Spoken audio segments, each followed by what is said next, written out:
Ok. La France bouge. J'espère que vous avez pris plein de notes. Vous allez évidemment continuer à en parler hors antenne. Je crois que même que Jean-François Feuillette a des petits contacts à vous donner. Oscar Super. Castellani, je vous ai entendu parler tout à l'heure. La France bouge, ce sont des initiatives positives chaque soir, des belles histoires d'entrepreneurs. Et ce soir, une reconversion, celle de Jade, qui était avocate et qui s'est lancée dans le chocolat. Europe 1. La belle histoire de la France bouge. Benjamin, cette jeune femme a tout plaqué pour devenir chef chocolatière, en plus comme son père. Oui, il s'agit de Jade Genin, la fille de Jacques Genin, considéré comme l'un des meilleurs chocolatiers de France. Déjà toute petite dans les années 90, Jade s'amuse avec les fèves de cacao dans la boutique de ses parents. Quand je venais l'aider, en fait, je venais plus m'amuser avec lui. Il me faisait faire des choses et j'étais super contente. Mais en réalité, c'était pas, je dirais, des choses qui sont commercialisables. C'était plus pour me faire plaisir parce que ça me faisait plaisir d'être là-bas et d'aider papa. Après, quand j'ai été plus grande, oui, ça a été mes premiers petits boulots. Mais je pense qu'en fait, c'est assez naturel. Je pense que c'est le cas pour beaucoup d'enfants qui ont des parents dans la gastronomie, enfin qui ont en tout cas leur établissement. On est très vite pris par les moments de rush, les besoins de coups de main. Donc oui, très rapidement, ça a aussi été des petits boulots pour moi, mais bon, ça, j'ai jamais vécu comme une contrainte. Moi, j'ai toujours adoré aider quand il y avait besoin.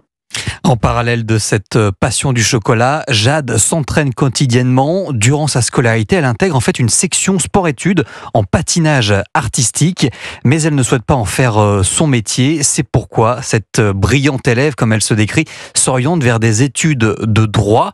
Après le barreau, elle devient avocate pour des banques d'affaires, mais au bout de quelques années, eh bien, elle décide de tout plaquer pour retrouver cet univers du chocolat. Elle a fait le tour finalement pour revenir au point de départ. C'est comme dans l'alchimiste. Ça veut dire qu'elle reprend une formation à ce moment-là? Elle fait quoi? Alors non, pas besoin. Elle a déjà passé son enfance dans le chocolat. Elle retourne donc chez son père pour se perfectionner et ouvre sa propre chocolaterie en novembre 2022 à Paris en proposant des créations pour le moins originales. Le savoir-faire que j'ai développé ici, il s'exprime sur différentes choses. Il va s'exprimer d'abord sur les associations de saveurs. Donc on a des associations de saveurs qui sont assez recherchées, qui sont très inspirées par la gastronomie salée. On va par exemple avoir un chocolat au coriandre et au basilic thaïlandais. On va avoir un chocolat au bouton de rose de Damas et au paprika. Et vraiment, je me limite pas du tout au sucré, ce qui fait qu'on a des propositions assez spéciales. Et ça va vraiment nous caractériser. C'est-à-dire qu'avec les chocolats que je propose, on propose vraiment une expérience de dégustation.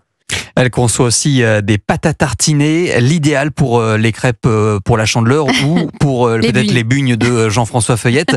En 2025, elle ambitionne de reprendre la chocolaterie de son père. Super histoire, merci Benjamin Lévy, avec le portrait de Jade Genin, chocolatière, qui était avant avocate. C'est déjà la fin de la France bouge. Juste avant de se quitter, Jean-François Feuillette, le Texas bientôt aussi, première boulangerie Feuillette aux États-Unis énorme. pour cette année. On pouvait pas le rêve américain. l'oublier. Le rêve américain bientôt. Vous reviendrez évidemment nous en parler. Merci Jean-François Feuillette d'être venu ce soir sur Europe 1. Merci Elisabeth pour votre invitation. Fondateur des boulangeries pâtisseries Feuillette. Bonne chance et merci Oscar Castellani, cofondateur de The Very Food Co. Merci à Julien Honard, le coach de ce soir de la France bouge, fondateur de Klaxit et qui entreprend maintenant dans plein de, qui investit dans plein de startups. Et Benjamin, on se retrouve lundi. Allez, à lundi, bon week-end. À lundi pour une prochaine France bouge. Excellente soirée à toutes et à tous sur Europe 1.